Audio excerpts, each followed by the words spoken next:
I'm Greg DePalma, and you're listening to Prime Sports Tennis with Andrea Leanne on the Prime Sports Radio Network. And on today's show, it's here, our 2017 Aces Awards show, as we disclose the best and worst awards for 2017 in pro tennis. We're going to do all that with the help for a few minutes in the first segment at least with special guest Bob Bryan, who owns 16 Grand Slam doubles titles and has spent 439 weeks as part of the top-ranked doubles team of the world with his brother Mike. We'll do that and much more, including Andrea answering your Facebook questions as Prime Sports Tennis on Prime Sports Network starts now.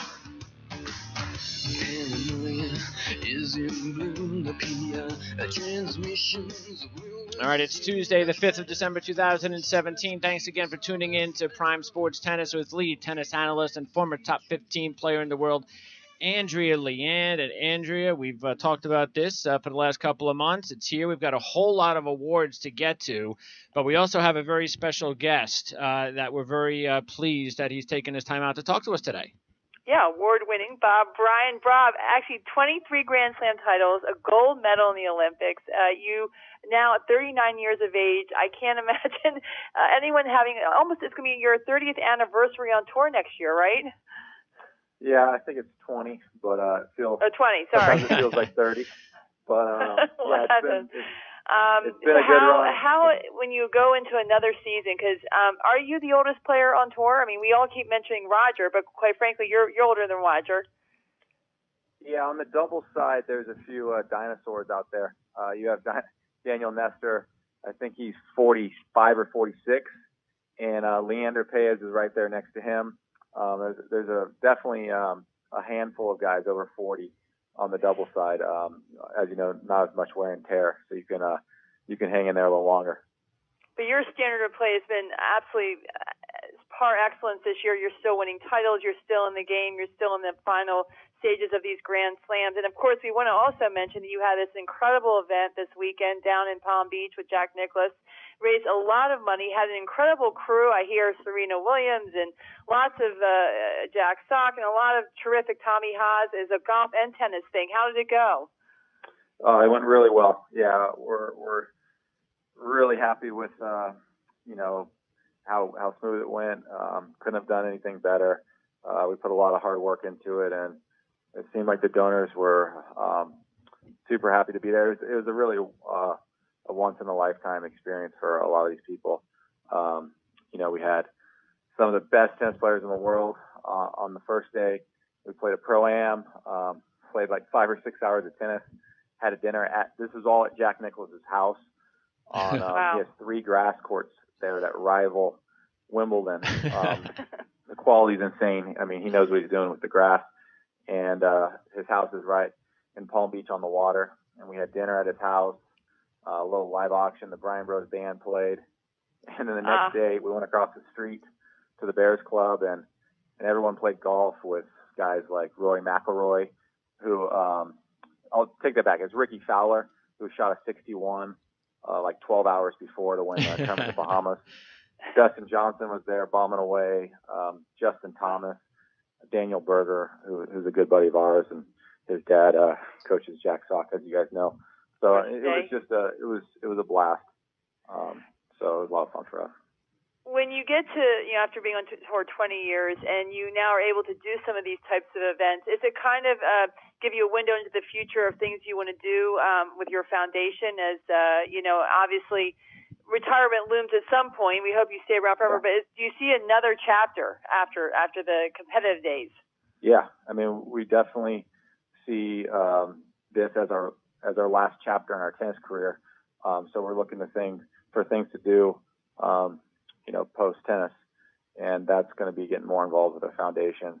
And Jack Nicklaus, who's a big supporter of ours, a great friend of ours, who loves tennis, is really helping us take it to the next level. He's mentoring us. His foundation raises millions and millions and millions every year. And our foundation to date, before this event, had given away $750,000 to kids. Wow. And we've tripled anything we've done in past years just by this one event with Jack, which shows his power. And his wife Barbara's right there by his side, really active in this. So I mean, we're really appreciative of him and her, and they opened their house, which was amazing treat to all these donors. It was $50,000 per spot in the tennis and the golf. Wow. And it filled up really quick. And I imagine a lot of these people will be coming back again because they had a great time. What are the tips, Jack? Did Jack give you some tips as to, how to approach it all when you get to this point in your career? Yeah. I mean, he just said, just develop the relationships. He had to ask for money at the beginning.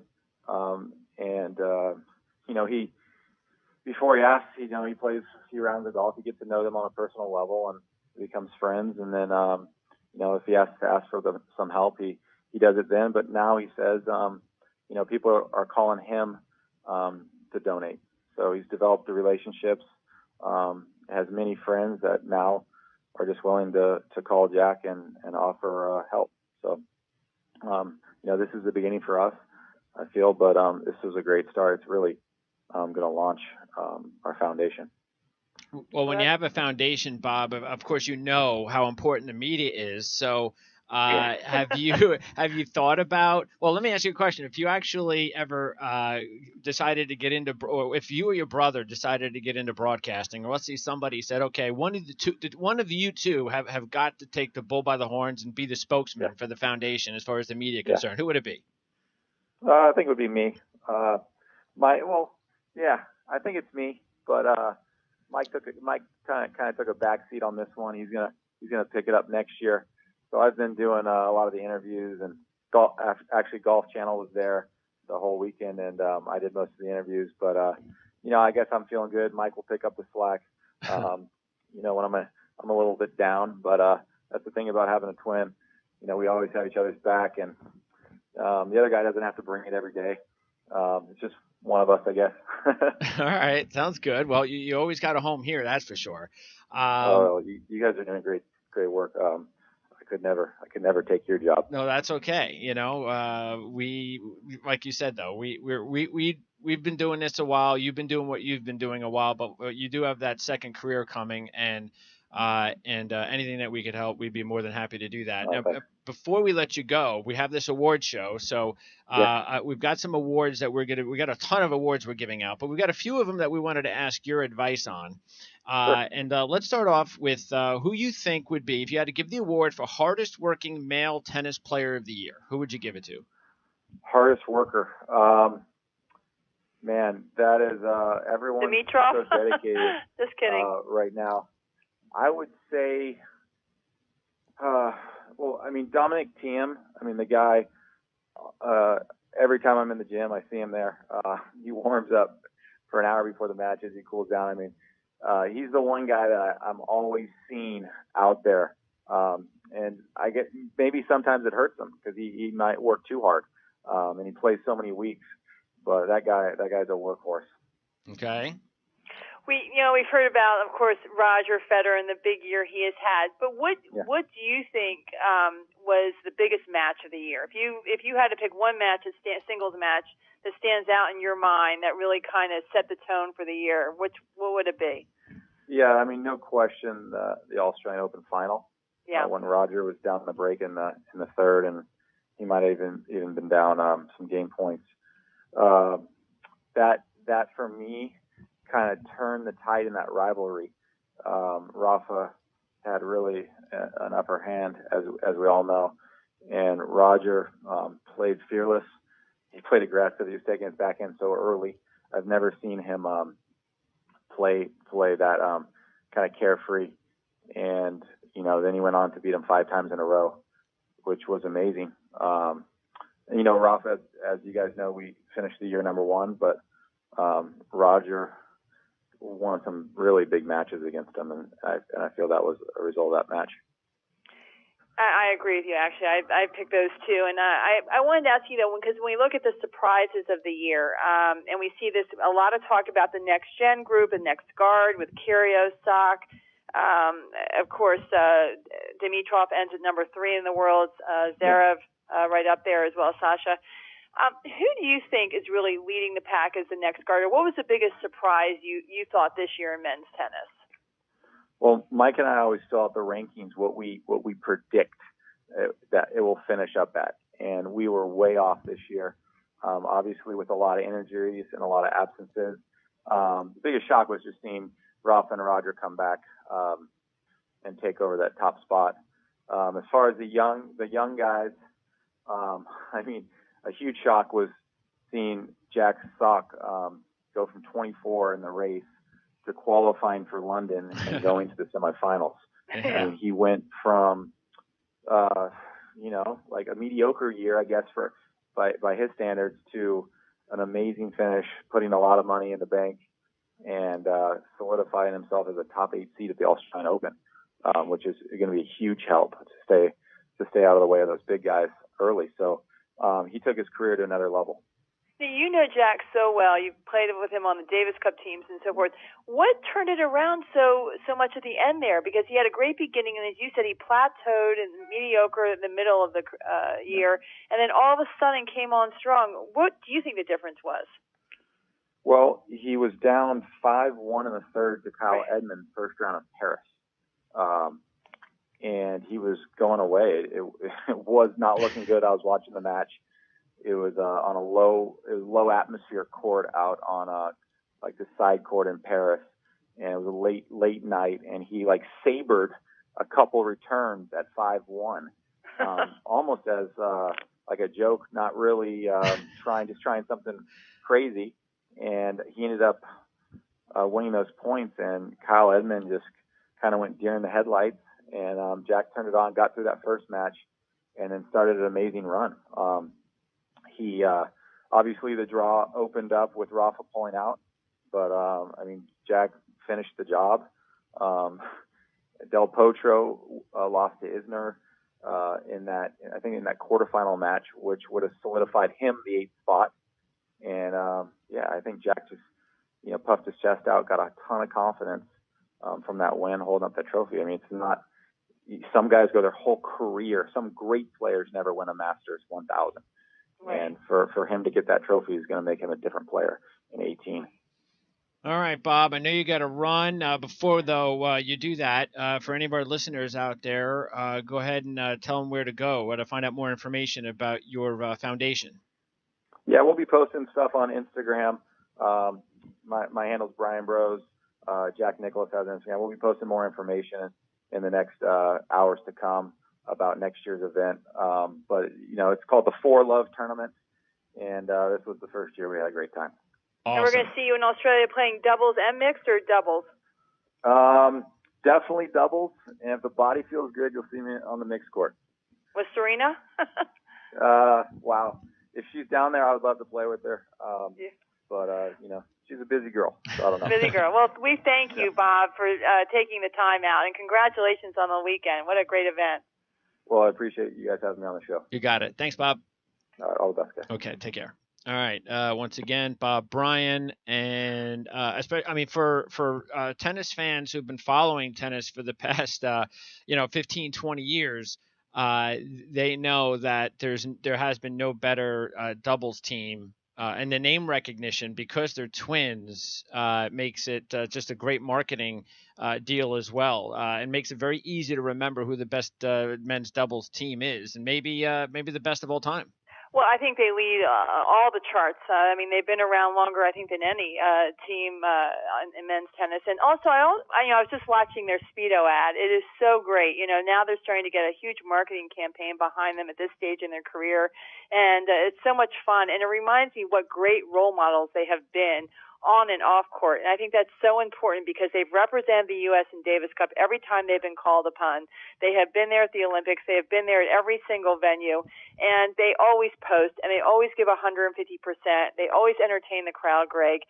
And then off court, they just have no problem being so generous and so supportive, not only the kids and the fans, but everyone. And so, you just could not ask for two better spokespeople and ambassadors to the game than Bob and Mike Bryan.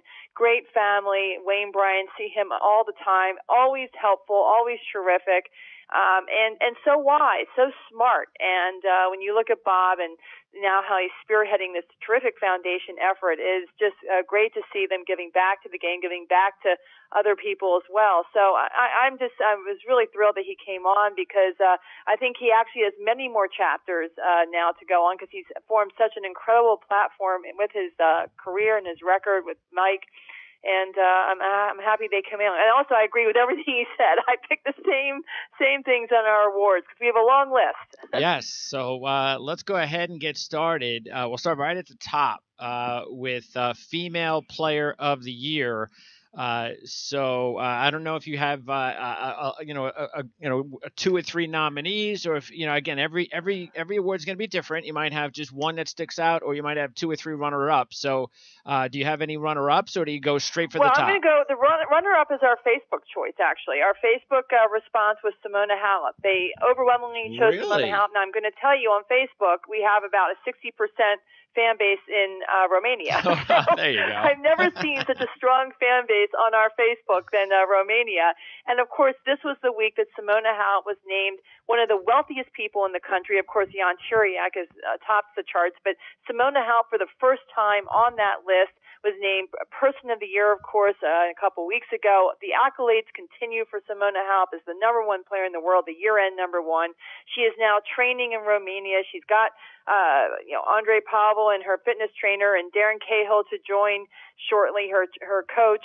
So she says that she's got the best team, and she's got a great team. She's in great spirits with all these things. So I think the Facebook choice is a wonderful one. I'm going to stick, though, with the Player of the Year that I chose a couple months ago, and that's Venus Williams. I think that Venus Williams, at 37 years of age, 2 Grand Slam finals, the WTA finals, had the best Grand Slam record, match record, win-loss record than anyone. And also, to me, Greg, provided the most pivotal, most, absolutely spellbinding matches of the year. And whenever you look at any single match or any tournament this year, it was always about Venus, whether it was at the Open against Sloane, where she lost, or when she won against Konta at Wimbledon. And to see someone 37 years of age, a former number one, get back into the top 10, vie for the number one ranking, to me was incredible. Yeah, even though she lost more big matches, late in the tournaments than she won, fact is she was in so many, especially in some big events that were so memorable. That's the reason why I would concur 100%, especially because no other player basically took over the number one slot and was so fantastic, by winning a couple of Grand Slams, it seemed like every couple of weeks somebody else was number one. So I think Venus being the best player of the year makes a whole lot of sense. Yeah, and the consistency. She only played 14 events. That's obviously at her age, great for her to play 14 events, but it's the consistency she showed. Every time she walked on court, it was 150% effort. She gave everything she had. She actually topped the charts in year-to-date prize money, so she did win that one, making more prize money than anyone else on the women's tour. So to me, and how she just on and off court was able to deal with everything was just phenomenal. So yeah, I agree. Venus is the player of the year for me on the women's tour. And the men's, this is the women's. You would have a big debate with a whole bunch of people with a whole bunch of different ideas. But for the men, it's pretty simple, isn't it? Well, our Facebook was split between Roger and Rafa. I'm going with what Bob said, and I pick Roger, not only for what he did on court. Of course, as Bob said, he had 5 wins over Rafa, the head-to-head. He had 2 Grand Slam titles. And yes, he did not play the clay, but his match record was far better as far as quality results. And I also give it to him, Greg, because of what he was able to do off court, the Laver Cup, all these types of initiatives to help push the bar higher in the game and help push the thinking and be more innovative and get the players to do different things and to really reignite the game with an energy and a dynamic it needs. So I give Roger Federer credit for the on and off court that he has really influenced. Yeah, even though they both won the slams, fact is, when you're going right down the middle and you're saying pick one or the other, you pick the one that beat the other. And right. That's the way I look at it. And I think the fact that, Rafa, look, he had a great year, 10th French Open title, won the U.S. Open, but as we mentioned, he did not have to beat Roger. And then I thought, the fall really was a kind of a little bit of a downer for Rafa, even though he was given the number 1 year-end ranking because Roger did not play in Bercy. To me, he really needs to beat Roger to be considered in everyone's mind number 1. And I think that's the same for him. I mean, he was just asked, he's down watching Tiger Woods in the Bahamas at the Hero Cup, and he was asked, what do you need to do at the Australian Open? He says, I'm going to need a lot of luck. I'm going to need some help. And so to him, there is still a stigma attached with beating Roger. And I think that, as Bob said, Roger was able to get the upper hand, and he hasn't let go. All right, next up, Coach of the Year. So, who do you think deserves? I'm going to go ahead and guess who you're going to pick. I don't think. Well, okay, you guess. Lindsay Davenport. You know what? I think Lindsay's a great coach. I think that when she got to coach this year, Madison Keys, she did beautifully. I mean, of course, Keys has had a tough year. She's had this wrist surgery. She had to go back for another procedure. It's lots of stops and starts. She finally had to call an end to the tour year after the U.S. Open, really, because more problems with the wrist. Got to the finals of the U.S. Open, went over to Asia, was not able to play, and decided to take off and do the rehab. Look, Lindsay Davenport is second to none in coaching. It's nice to see female coaches again on the women's tour especially. We've seen Marisma, we've seen Pierce, now we see Lindsay Davenport. Renee Stubbs was there with Pliskova. I think that it's great to see more female coaches because they can really wrap their arms around the women's game, about how to deal with the players, how to approach them, especially someone young like Keys. But I give it to Ljubicic. I think that he has gone under the radar. He keeps his mouth, he keeps very quiet, Greg. He doesn't give a lot to the press. He doesn't give a lot to anyone. He's very stingy. He saves it all for his player, and that's Roger. And I see them together all the time, Greg. They're in the player lounge all the time. These are two guys who really genuinely like being around each other. They understand each other. They speak the same language, even though they're not from the same country. And to me, I think Ljubicic is so smart. He's just so smart and so clever. And strategically, there's no one better. And for him to be able to give a game plan to Roger that Roger was able to execute to perfection, to me, is absolutely second to none. So I give it to Ljubicic. All right. Now, and we might be able to call this award the John McEnroe Award for Best Analyst. So who's the best analyst for 2017? To me, this is a tough one because, I think they all do a pretty good job. And I think for us in the United States, we see mostly Tennis Channel, which invests in the sport day in, day out, year end, the whole entire year. They do a phenomenal job. ESPN is a little bit more Spartan now in its coverage. It comes in on the weekends from Thursday to Sunday. They did a great job at the U.S. Open, a great job at Wimbledon. But I think that for their commentators, it's tougher because they come in at the end of the tail of the event. They don't always have all the information, and they have to do even more work, and they have to go and watch the practices. They have to really make an effort to sit down with the players and get to know the backstories and get to understand what's going on, talk to the coaches, get the skinny on what is really involved with the game, and to understand what the mindset is when they go to commentate the matches. And I think for ESPN, those commentators have to do more work because they don't have that day in, day out experience that Tennis Channel does. I give enormous credit to Tennis Channel. I think that they just do a superlative job in trying to get the game out and the fan base brought into as many people as they can. And also the year, again, you mentioned Lindsay Davenport. She always has the inside information. For me, I want to know something from them that I already don't know. I want to know something from them I don't have to read in the papers or on the website or the social media. And to me, Lindsay always tells me something I don't know. All right. I also will give a heads out to Brad Gilbert. There is no one who does his homework better than Brad Gilbert. And when I go out to those practice courts at these tournaments and I'm around, he is always there. And both the men and women's tour, by the way, not just the men, but the women too. And I give him so much credit because he does the homework. He really enjoys it all. He has a real thirst for the information. And to me, that really brings a credibility to the picture that helps ESPN enormously. All right. Now, which nation do you think deserves an award for being the best for 2017? Combining the men and the women, all the different titles. Who had the best year as far as nations? Well, of course, Facebook picked France because France just won the Davis Cup, and that was a interlude of 16 years they hadn't won it, and it was a big, big celebration and great moment. So France, of course, with two players also on the women's tour into the top 10 at some points this year, Milanovic and now Caroline Garcia, they've had a great year. The French Open was a phenomenal Grand Slam. They did a great job. I'm going to do, and I might have a little bias, Greg, I'm giving it to the USA. They won the Fed Cup for the first time in, 17 years. They have two women in the top 10 with Coco Vandeweghe and, of course, Venus, but Sloane Stephens, first-time Grand Slam champion at the U.S. Open. Serena Williams, another American, wins the Australian Open, so they have two Grand Slam champions. We have Bob and Mike Bryan, who have been out there doing a great job. And then I'm going to also say, you know what? Jack Sock, top 10 now. Okay, he's number 10 in the world, jumps into the top 10 for the first time. And the American guys did a great job this year in really getting into better shape. John Isner's in better shape. He just got married this weekend. And what a beautiful wedding in South Carolina. But I think that having all these guys right next to each other, Isner, Johnson, Sock, really they fed off each other.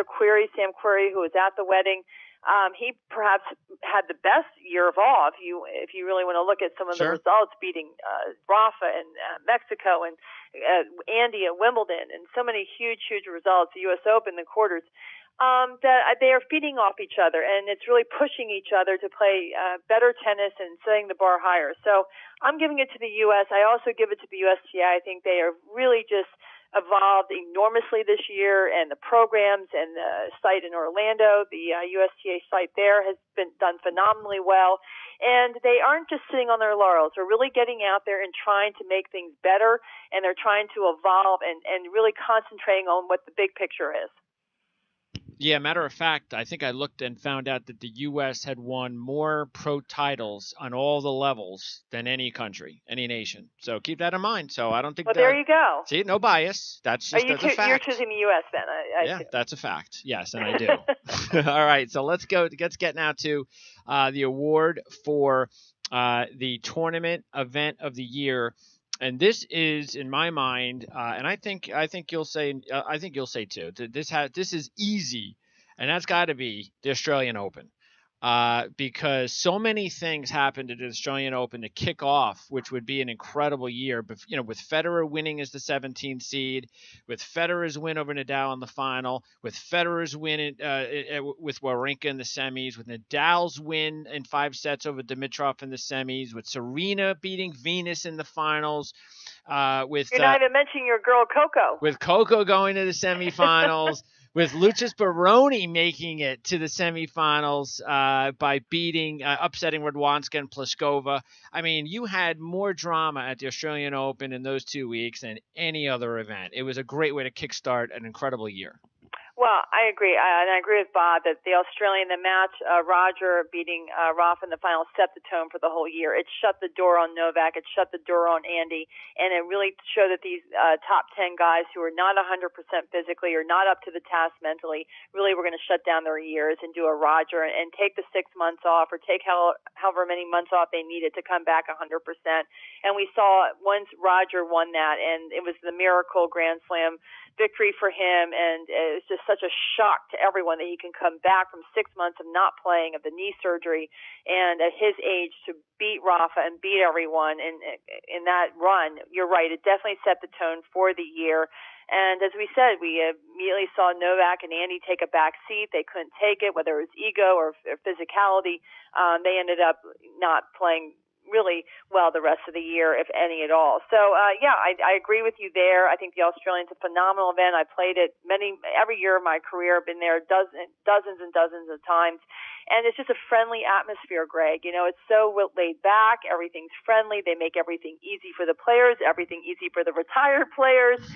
There's just never an issue. You can walk to the courts. You can walk back to your hotel. Everything's very convenient, and this is why the players love this event. I'm also going to give a heads up, obviously, as far as the tour events are concerned, to Indian Wells. That's still setting the standard. Larry Ellison is still setting the standard, still raising the bar again, trying to improve this 10-day event more and more each year. And that really puts the expectations very high for all the other events, which I think is great, because I think we're going to look at events that really are saying, hey, how do we do it like Larry? Yeah, sure, you know, so sure. we see now that Lopez is now going to become the assistant tournament director in Madrid under Santana, and so you see these former players now coming on board. James Blake, of course, was named in a role in Miami, at the Miami Open. Now that's moving. We should mention that, Greg. It's moving to the Dolphins Stadium. Stephen Ross is going to move it there with IMG, and that was announced last week. So they're trying to improve that event. But again, it's Indian Wells that's just setting the standard. Yeah, and that is definitely, I mean, if we were going to break up the award into the action on the court or just the event and putting together an event and everything that event, you know, comparing that to all the other events and how they are put together, promoted on site and so forth, then absolutely. We should have 2 awards there. Okay. And also, as you mentioned, it's the fan experience, and Larry Ellison, he understands that. And it's not just about the tennis. You got to have the restaurants and the shopping and the entertainment and the venue that's easy to get around and it has a lot going on. So that there's a lot you can offer the fan when they come. It's not just the tennis, which is obviously the center point, but it's something else as well. It's the whole experience. And so I applaud him for that. The players love it. I mean, the players absolutely love it. You have to remember, Greg, when this tournament was run right into the ground, and Larry Ellison came along and he bought it from IMG and he resurrected it. So this event was something completely different. The players had no interest in it. The Williams sisters would not play. People were starting to skip it. They didn't want to go to the desert, high altitude, wind, conditions, this, that, and the other, all these excuses. And then he bought it and he turned it around. So this is all him. It's obviously his financing, his imagination, his innovative approach, and also the team he put together. So, yeah, we give him a huge applause. All right. Now, men's... We do have a runner-up, though. We have to mention our Facebook runner-up, and that is the Italian Open in Rome. Oh. Everyone loves this tournament. Okay. And they have the men and women back-to-back. And they've done a great job. And the players also have cited this as one of their favorites. So the Italian Open is a strong runner-up. All right. Now, men's match of the year, and we've already mentioned the Federer-Nadal and some of those big matches at the Australian Open. I think the obvious one, though, is definitely Federer's win over Kyrgios in Miami. I mean, that's the obvious one. I completely agree with you. The 7-6, 6-7, 7-6 win. I'm going to throw another in there, and that's going to be Mueller's win over Nadal at Wimbledon with in the round of 16. That's the one where just as they were walking on court, Rafa started doing his bouncing up and down and hit his head on the ceiling. Yes. And you knew it was not going to be a good day. Yes. 15-13 in the fifth set. Yeah. Well, that was a big one. Sveta Kuznetsova would probably say no one was watching the whole 5 sets because she just came out saying, I think they should eliminate the 3 out of 5 sets for men's tennis and make it 2 out of 3. It's just too much. I agree that was a great match. I also look at Shapovalov beating Nadal in the Canadian Open. I thought that was really exciting. Yep. I think all of Kyrgios' wins have been exciting. He beat Novak back-to-back in Mexico, then Indian Wells. I thought those were great matches. But I agree with you. I thought the match of the year for me was Federer beating Kyrgios in the Miami Open. All right, women's match of the year. And there were a few here, but to me, it's also I think this one's also easy for me, and that is Sloane's win over Venus in the semis of the U.S. Open.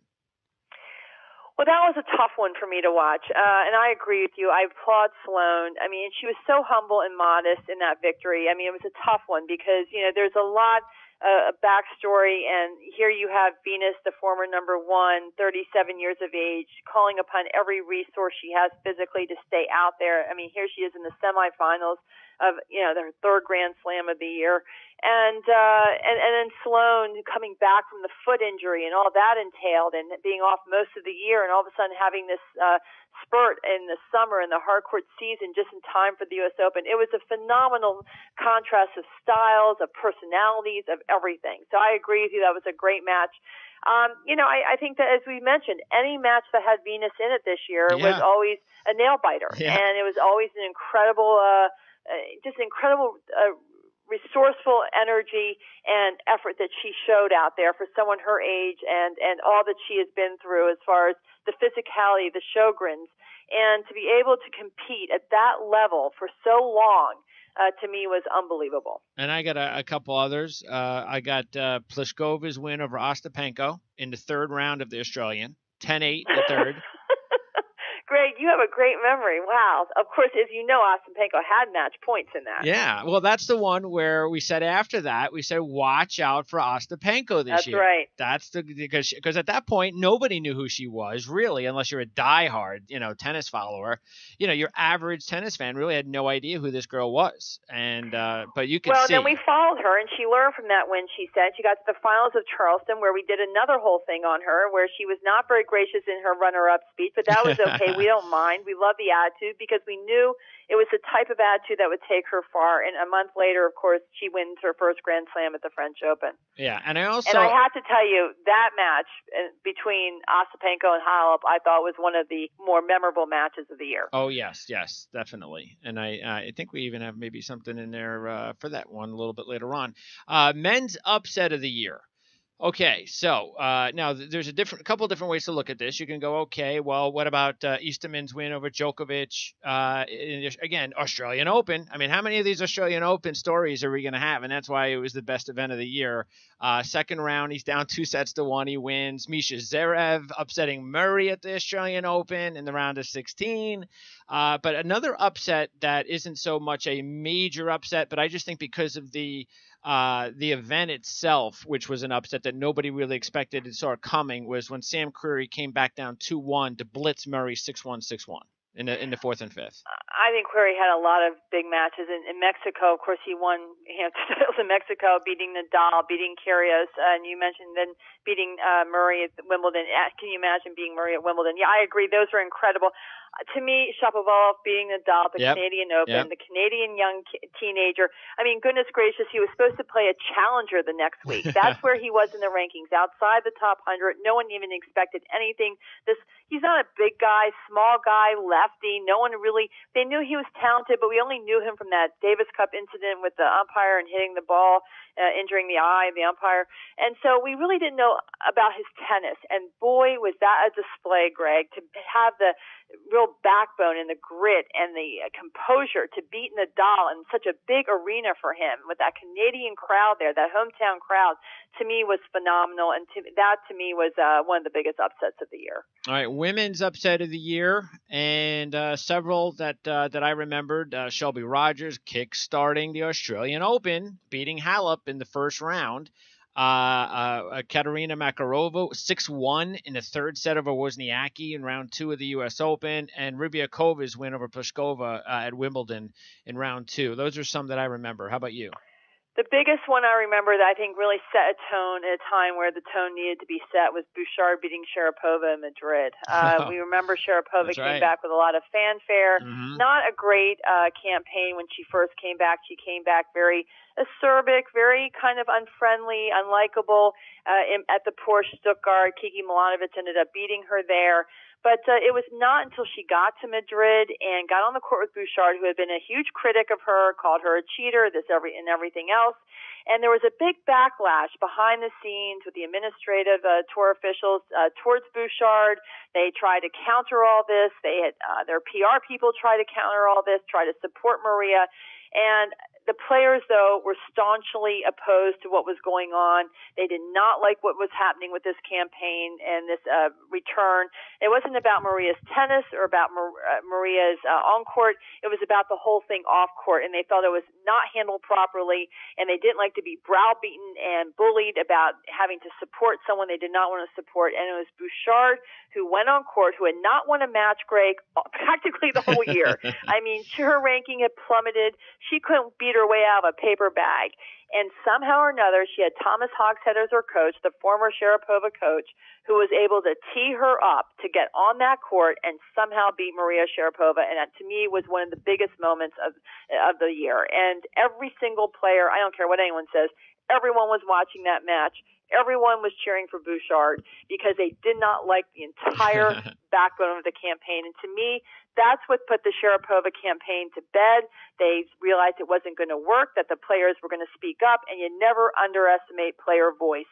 And I think that's when things started to turn. And finally, the Sharapova camp realized they had to change their tune. Yep. All right. So, and by the way, and Genie Bouchard, how she was able to win that match, because she really didn't. She beat Kerber in the next round, But, of course, she didn't have the greatest year. She ends, I think, in the 80s in the rankings. Of course, she's one of the best-looking girls on tour, so every tournament wants her because she's so popular with the fans and the sponsors, and she is on the Forbes top list for money makers because she has such great endorsement deals. But for her to raise her game to that level was, to me, unbelievable. Yep, and just to prove that she can play some tennis, and that's important. All right, most improved men's player of the year, and of course we could talk about Jack Sock. We can talk about Dimitrov, the way both of them, the way they ended their season, and on a collision course too there at the ATP Finals. You can go to Sam Querrey, another American. I'm going to say the number one most improved player, though. I'm going to go with Kevin Anderson. I'm going to go Kevin Anderson, who was 67th in the world last year, and made it all the way to the US. He was injured though, and he had a lot of surgeries. Sure. But he definitely, he came one match away from winning a Grand Slam event, and it was a nice little season for him because we would talk a lot about sleepers in tournaments. Let's throw in Kevin Anderson's name, and for him to finally break through, go all the way to the U.S. Open final was really good for him. So I give him comeback player of the year. I think he had a great comeback. He was a top player. Then he had all these very severe injuries. He had the fortitude and the game plan and the discipline to come back. I agree. It was terrific. The most improved, Facebook says Dimitrov. Of course, he ends the year at number 3, won the ATP Finals in London, and had a great beginning and a great end, plateaued in the middle. So, obviously he's been a top 10 player, Greg. We always knew he had the potential, got to the semis, as you mentioned, at the Australian Open. Didn't have the work ethic some thought, trained for 10 days, off for 10 days, and didn't have that consistency. And somehow Danny Velverdu, his coach, was able to really harness all the focus at the end tail of this year. And so that's our Facebook choice. I'm going to go with Goffin. To me, Goffin to beat Roger and Rafa and the ATP Finals practically back to back, to me was phenomenal. And when you look at someone, yes, he's in the top 10. He's number 7 now. But, this is someone who he's slight of build. He's not a big guy, but he's smart and he's got an all-court game. And I think that he has that maturity and that sophisticated thinking that I think we're going to hear a lot more of him. Of course, we also had a runner-up with Sasha Zverev. A lot of people felt, he was number 3 in the world at one point. He really led that next guard, was supposed to be the top seed at the next gen event in Milan. So he has gotten a lot of publicity, a lot of headlines, but I also think he's got a lot of work to do. All right, most improved women's player of the year, and we got a bunch that we'll talk about here. Ostapenko, definitely. Coco, Garcia, and Mladenovic is another one. Of course, she stumbled at the end of the year, but still rose all the way to 11th. Well, yeah, Kiki had a great first 6 months, and then she said at Wimbledon, I was there. I saw, she said she slipped, she hurt herself. It was some sort of big drama. Everything with Kiki is a drama. They say she's dating Dominic Thiem. That may have been a distraction. Who knows? But the last 6 months, only Kiki, though, could put a highlight reel out of her last 6 months where she basically didn't win a match. But she takes herself and her career very seriously, which we like. She looks great. She has a model physique. She looks unbelievable out there. Adidas should be thrilled to have her as a spokesperson.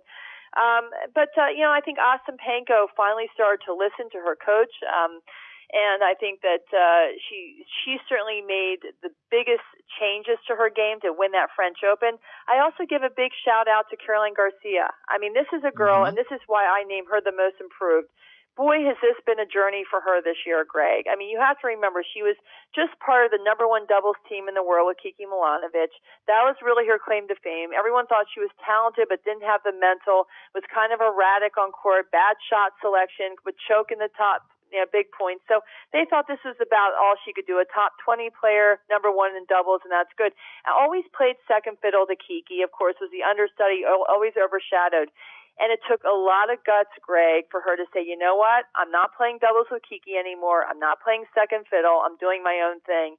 And she had to part with Kiki and then also decide not to play Fed Cup. And you know that those French fans, they were absolutely infuriated, as was the French Federation. She took a lot of heat for that, but she said, I have a back injury, and I'm taking the time I need to get better and to improve my game and my fitness before I come back out. And she did. and she held firm to it. She didn't let anyone, convince her otherwise. And she came back at that French Open. She was still overshadowed, but she was the one who ended up being the more consistent of the French women, and obviously the one with the bigger boom at the end when she won in Beijing, and then ended up, of course, in the WTA finals and in the top 10. So to me, that was the biggest improved player of the year on the women's tour. All right, most disappointing male. With her dad, by the way, with her dad as her coach. Okay. Most disappointing male player of the year, and boy, you could just give me. I've got so many here to choose from. From Andy Murray to Djokovic to Kyrgios to Nishikori to Raonic, and you know what? Even Gael Monfils, who had such a great season last season, inside the top 10, dropped all the way to 46. So a lot of disappointing players this season on the men's side. Well, I think Magnus Norman would agree with you. I mean, he was coaching Stan Wawrinka, and then all of a sudden now has just quit the team. Wawrinka is quote-unquote shocked. He cannot believe at this point Norman's going to quit and not coach him anymore. He's coachless at this stage. He's coming back from 2 knee surgeries, was out, as you mentioned, 6 months. And I think that there were a lot of disappointed fans from the top guys not really being able to play this year, the injuries, and the mental and the physical. Novak, Andy, Stan, Kei Nishikori, Milos Raonic, Berdych at the end there. So, yeah, to me, that was what the biggest disappointment on the men's tour is. You had so many top men. I mean, really big names unable to complete the year for various reasons. And so, all we can hope is that, now we're hearing word, as we mentioned, Radek Stepanek has joined Novak's team. He and Andre Agassi are with Novak this week, training, and they're getting him ready. Radek will be traveling with Novak full-time, day in, day out. Andre will be coming in as the mentor coach for the big events. We still don't have any word really on Andy. He's staying with he's parted with Lendl. He's going to stay with the rest of his team, but there hasn't been much change there, and we're still a little bit skeptical over the injuries and the physicality. We're not sure if he's going to be 100% for the Australian. He is in Florida, as we mentioned. He was at Bob Bryan's event. He is training down there. But I think he has a long way to go. So I think that, there's a lot of question mark, a lot of skepticism about these top guys who, as you mentioned, were disappointing this year. All right, on the women's side, not as many. Of course, Radwanska and Cibulkova, after having top 5 seasons last season, didn't have a good year this year. But it's obvious. It's Kerber. You know what? We predicted Kerber was going to take a bit of a fall. I mean, to me, I think Kerber maximized her potential, winning the Australian, becoming number 1. I think she was like an Andy. She just pulled out every stop, did everything she could, and then ran out of juice. So I don't really come down on her as hard as a lot of people. To me, and this all has to do with the relative standard of excellence we're used to associating her with, is Garbiñe Muguruza. And yes, Muguruza won Wimbledon, and it was phenomenal. And Conchita Martinez helped give her the game plan to pull her through that fortnight. But to me, she played about 23 events, and about half of them she just was not able to give a full effort. For whatever reason, she just did not give a full effort. To me, she probably has that X factor, Greg. I just saw last week she was named Personality of the Year in Spain and had this beautiful Gucci gown on. And, of course, she had Alexander McQueen on at the Wimbledon ball. No one wears clothes better than Garbiñe. No one is more fashionable. I love her taste. If I had to copy anyone, it'd be her. And so she has all the off-court. She has all that, X factor type of dynamic. But what is going on court? Why is she only able to perform 50% of the time she goes out there? Why are there so many dispirited performances in her matches? And that's the question we have to ask. And that was, to me, was a little bit disappointing this year, especially in the entail, where she just kind of went flat in Asia, did not do well.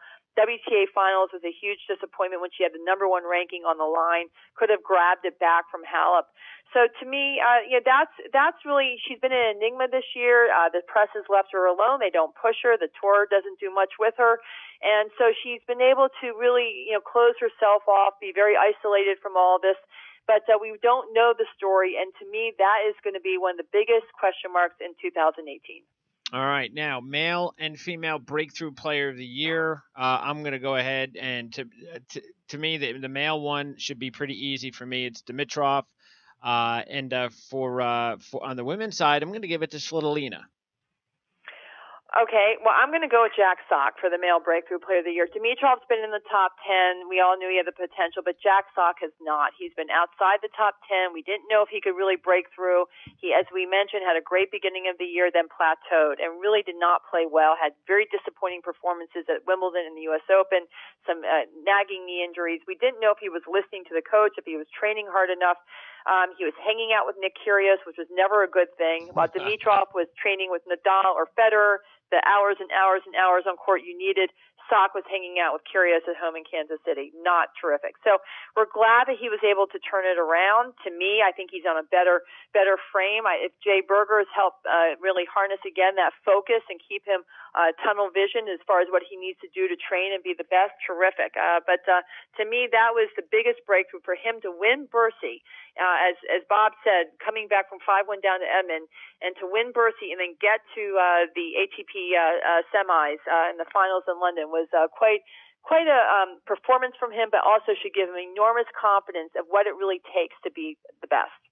Yeah, I got a picture when you said that about Kyrgios. I got a picture of Sock ringing the doorbell of Kyrgios at his home. He doesn't answer. He comes walking through the door. He's got his backwards cap, and you got Kyrgios sitting there with his feet up, with his shorts on, and he's got sneakers on actually, and he's playing his video game. And where's Kyrgios now? I mean, instead of training, instead of getting healthy, because he's complained about all these injuries, complained about why he's never in shape, he's in Hawaii following around Isla, the former girlfriend who he broke up with at Wimbledon because of his bad behavior, and now he's traipsing around the world trying to get her back. So he's in Hawaii at a challenger, at a women's challenger event, nice. Instead of training back in Australia for the Grand Slam. Very good. So again, it's about priorities. Yep. It's about how much you want it, where's the desire, where's the discipline. And we all know Nick Kyrgios is talented. We all know, as we've seen, he's beaten all the top players. But it's about discipline. It's about really wanting to do the right things for your career. All right, male breakthrough win of the year, and I'm going to go. Well, you mentioned, of course, Shapovalov, which is a really big one. Of course, I'll go also with Zverev's win over Federer in Montreal in the final. Well, and Roger was a little bit injured there. He'd already injured his back, so we kind of knew Zverev would probably win there. But I agree, Zverev had already beaten him before that, and Zverev had already had a very consistent record and had done well at the Italian Open, had done well at a number of other events to really be the prime. The prime name is the one who's heir apparent to Roger, and everyone had so much hoopla around Sasha Zverev. I mean, I was in the gym at the hotel. And every time he would walk in, everyone just, took notice of him because he had that star quality. He's got the great looks. He's got the build. He's got all the team. But I think that also he's got a lot of work to do, Greg. He still has to develop his net game, the dimension there to feel more comfortable coming forward, to be able to take advantage of the ground strokes. I think he has to improve his agility. They've been working on the fitness, but he's got to be able to go 3 out of 5 sets. And to me, that's the biggest obstacle for this entire next guard of Zverev, Dimitrov, Sock, Kyrgios. It's the fitness. It's being able to go 3 out of 5, match in, match out at the Grand Slams, because that's the next step, is to win a big title like that. It's one thing to win the 2 out of 3 on the tour. It's another thing to be able to go 3 out of 5 for 2 weeks at a Grand Slam. So for me, I think that Sasha Zverev is the breakout player of the year. I'm going to go for the female, Coco Vandeweghe. Some have written Coco off a little bit, didn't think she had the discipline, didn't think she had the movement, the agility herself, but she hired Pat Cash, and boy, did that turn things around in her attitude and in her thinking. She hired a mental coach, which has helped her deal with the tight situations and the pressure of it all. And to me, she deserves a lot of credit. She led the U.S. through the Fed Cup every single round, single-handedly practically, and she was a huge spearheader of that event. So to me, she's a breakout player in the women's tour. Yeah, and you throw in for breakthrough win of the year for female for players, you got Coco at Fed Cup, Sloane's win at the U.S. Open, you got Vesnina's win at Indian Wells, you got Konta's win in Miami. Wozniacki winning Singapore was probably right up there with the big one Also, of course. And a lot of Facebook people mentioned Halep being Sharapova and Ostapenko in Beijing to become number one. That they thought was a big breakthrough moment for her, which I agree. I think all these you're mentioning are right up there. And Ostapenko has come from behind winning the French. That also was pretty huge. Yeah, there's no question. To me, as far as the quality of the tennis, went to the women this year. Yep. Yes, Roger and Rafa were on their own stage. But as far as the actual tennis and the quality of the matches, I thought the women outperformed on all levels of the Grand Slams. All right, so the top men's futures player of the year, we've of course, Zverev. He's got the 5 singles titles. That's an easy one. Shapovalov. And I'm also going to throw in Hyun Chung. That's what I was going to say, too. Right off the tip of my tongue, he won the next-gen event in Milan from Korea, first Korean title holder in years. And you just have to give him so much credit. It meant so much to him, Greg, to win that event in Milan a month ago. And, he beat Rublev. He beat all those top guys coming up. And it shows that there is an heir apparent in Asia to Kei Nishikori, that there is someone coming up that really has the talent and the mental to go the distance. And on the women's side, is there anybody else other than Cici Bellis? Well, Cici Bellis actually, plateaued a little bit at the end of the year. Sabalenka, who's from Belarus, she played great tennis. We have Kontaveit, who played great in the beginning. To me, the futures, and she's not really a future, she's been around as Kasatkina, Daria Kasatkina, who won in Charleston, who is a real versatile player, has had to really improve her game. She was a work in progress. She's had to get into better shape. She's had to learn to move better, how to think better. But she won a title in Charleston, as we mentioned. It's a big title. And I think she's someone we should definitely take note of and we'll be watching for in the top 10. Okay.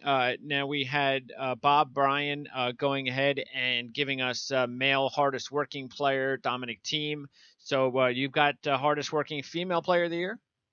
I'm going to say Simona Halep. I think she works really hard. I don't think we realize how hard she works because she goes back to Romania and no one hears about her. But she goes back to Romania, she goes back to her court, and she's on there and she works and she works and she works. And every time I see her, Greg, she's in great shape. The discipline is there.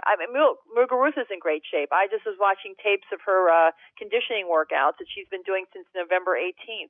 She had a very short off season, 2.5 weeks. She went to Bali. She was playing with the monkeys. She was surfing. She was having a great time. But then November 18th, it was back to preseason training. And both Muguruza and Halep really have great work ethics. They like it. They love the process. They like getting out there and getting into great shape. And we just want to make sure they don't work too hard so they get injured, like Thiem, or they don't wear themselves out. Because I think that Muguruza maybe needs to schedule herself a little better. She, as we mentioned, played 23 events, and Halep, too, plays a lot of events. And it's important, I think, for them to realize the quality of the win is what's important, and that they be 100% when they walk out on court. But to me, they're the two hardest workers in women's tennis. All right, most entertaining moment of the year, and besides so many different entertaining moments at the Australian Open, I could also mention the U.S. Open semifinals, which was awesome. And maybe single moment. I really was. How about Sharapova and Halep in the first round of the U.S. Open? That whole scene there was pretty crazy. What about you? It was a drama fest, wasn't it? Oh, yeah. Drama fest, first night match. Halep, the number 2 seed. Sharapova in her black sparkling Nike dress. The kisses to the crowd. It was it was a moment. I think there are a lot of great dramatic moments. I think Serena winning 8 weeks pregnant was quite something at the Australian. I think Serena showing up at the French Open in the stands was quite something. I think Serena, every time she showed up, because she did quite frequently, was dramatic. But I think Sharapova was probably the really had the most dramatic moments this year because of all the controversy and discussion about her this year. I think Azarenka coming back was an interesting thing. Obviously, she was not able to play. She's still ongoing this custody battle over her son Leo. But to me, one of the most emotional moments was at the French Open when Kvitova came back. And she was not supposed to play. She took a last-minute entry into the Grand Slam. Of course, this is the first time she came back from that horrible knife-wielding attacker who had cut her left hand. She's left-handed so severely, they weren't even sure she'd have feeling left in it. And she went to Monaco and trained and worked with the doctors and worked and worked and worked. And when she walked back onto that court at Roland Garros, and I was there, it was quite something, Greg. All right. Next up, actually, you know what? I also want to throw in the exact opposite of entertaining moment of the year was the most unpleasant moment of the year, and that was what happened to Bethany Maddox-Sands at Wimbledon. Yeah, gruesome. So, yeah. At Wimbledon, slipped and fell in her singles and dislocated her kneecap in enormous pain. We have good news to report. She's with Lucy Safarova in Arizona this week. They're training again. They're bonding over all kinds of adventures and so forth in Arizona, and they're good to go for next year. It looks like. I think Beth has been doing a lot of hard work to get back because she absolutely is adamant about that. I think that was a gruesome. I think the funniest moment, of course, was Dimitrov, Tommy Haas, and Roger Federer in their singing debut and their videotape. To me, that was one of the most humorous moments of the year. All right. Biggest controversy, and I guess anything with Sharapova this year, like getting free rides to events, things of that nature. Ilia Nastase as the Fed Cup might be the biggest one. I think Ili stole the show, but he also got the win for Romania versus England. He was able to rattle Joe Konta and rattle the team, and Simona Halep and Sonia Cirstea came through. They support Ili. They still support Ili, and he's taking a timeout for bad behavior for a year or two, and we'll probably see him back. But that was the comments he made that were considered racist or sexist comments were totally inappropriate, totally inexcusable, and I think he gets it. But at 70-some years of age, it's hard to change someone. But it's nice to see that the administrative groups of the sport are standing up for the right thing and saying this is not going to be tolerated. So that was tough. And Sharapova was probably the biggest controversy. I think it's tough for everyone to see what's going on with Vika and this custody thing. People hope to see her back, but I think the expectations are going to have to be adjusted, Greg. I think this is one of these things where I don't see, even in best circumstances, she's going to be able to travel week in, week out with her baby. She's going to have to probably learn to deal with the father and finding something to coordinate with him so they can have a productive life. And if that means hopefully they'll find something to sort out where she can play again. But to me, expectations are going to have to change in order for that battle to be resolved. All right, a couple more to go here. Most important moment, and for me, it's going to be Sloane's win at the U.S. Open because marketing-wise, what I think that is going to do for the sport, and for a whole bunch of reasons, and definitely also just the whole thing about all 4 U.S. women in the semifinals. I think that was just such a huge moment for the sport. I agree, and I'm going to be a little biased because of the American angle here, but I think it was the 4 women in the semis, not just Sloane, but Venus, Coco, and Madison, all 4 women in the semis, 3 African-American women, and Coco, of course. So you had, just the spectrum of fan base and marketing opportunities and also the inspiration it creates from Sloane and Madison coming back from injuries, and Coco, of course, finding an evolving and Venus, the aging champion, the former number 1, and the gamut of emotions, and it's left you in awe that these 4 women who really were not supposed to be there somehow got there, and it was this kind of being of fate that this was to happen to spur on American tennis at the U.S. Open, to create inspiration for kids watching, no matter who their hero was, and to show them that no matter what the obstacles were or what the problems were, that you could overcome them and succeed anyway. So to me, the message was tremendous, as you mentioned, and I think everyone received it well. So yes, to me, that was the biggest moment of the year. All right, now favorite player of the year for the men and the women. Now, for me, it's easy. I'm going to go with Coco, and I'm going to go with a split down the middle between Sock and Dimitrov on the men's side. So, I'm like an easy book to read there. What about you? Is Federer the obvious one for you? I would think it would be. Come on. it's got to be Federer. On Facebook, we have 50 different favorites. And that's the glory about tennis, is that you get to have so many champions. You have a new champion every week, it seemed like this year. There were so many opportunities, so many moments to seize. And to me, we've mentioned so many just in this program. So it's hard to pick one, to be honest with you, Greg. And there was really no overwhelming favorite. I think people do come back to Roger Federer again for what I mentioned before, is that it's just the input and the effect he has on and off court, the role model he is, the example he sets, not just to fans and to sponsors and so forth, but also and to young kids, but also to the players themselves. He just makes everyone better. He was the one who spearheaded the cleaning up the game and better drug testing rules. He's the one who has shown players that you can take 6 months and come back and wait till you're healthy to play. And he has just really set the tone in every different venue. And players watch him and listen to him, and he really sets the example. So to me, yes, I think if you have to pick one game changer, one polarizing player personality right now in professional tennis, it would be Roger Federer. All right, and last one for the women. Would it for you be Venus? Is she your favorite player this year? Venus is a leader. She's inspirational. To me, I think it's the best is yet to come. I'm interested to see what happens with Serena Williams. In fact, I texted out this morning. Serena tweeted, "I'm having trouble getting out of bed." I tweeted to her camp, "Get her out of bed. Get her on the training court. This isn't funny." She's got all the rest of her life to sit on her rear end. She has 6 months now to win the 2 Grand Slams that she can take and get that record and have her platform for the rest of her life. And to me, I think this is going to be very interesting. Her coach, Patrick Mouratoglou, has said that he really hasn't seen her. Australia is not a sure thing. I think it will be. I think she's revving herself up. She is back on the practice court. That's the good news. She has participated in a few of these charity things, one up here in Washington, as we mentioned, of course, in Florida with Bob Bryan. But this is someone who I think is, again, one of the most polarizing personalities in sport with women. The messages, Greg, that she sends, the Gatorade commercials, everything she does has such depth to it and such real thinking and foresight. And I really applaud all this because it goes beyond the tennis sphere. It transcends the sports market. It really appeals to anyone.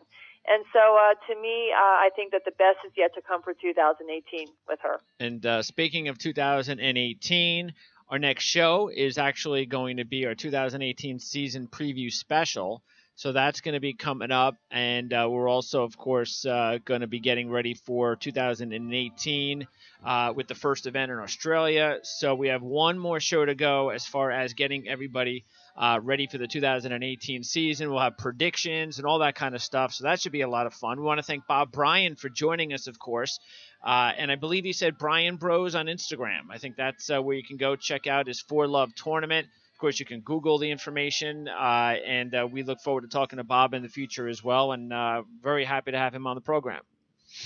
Yeah, it's been great. I'm so happy Bob joined us. He's a veteran. He's got all the inside information. I hope he comes back and gives us an update. But yeah, I'm looking forward to it because 2018, again, I think it's going to be an incredible year. Yeah, and it should be a lot of fun making predictions. Not the awards are done. 2017 is done. Now, next time, it's all about 2018 here on Prime Sports Tennis. Andrea, appreciate it. We'll talk to you next time. Great. Thanks a lot. All right. You got it. That's Andrea Leanne. I'm Greg DePalma. Again, thanks to Bob Bryan for joining us here. We will see you next time on Prime Sports Tennis on the Prime Sports Radio Network. Will not force us.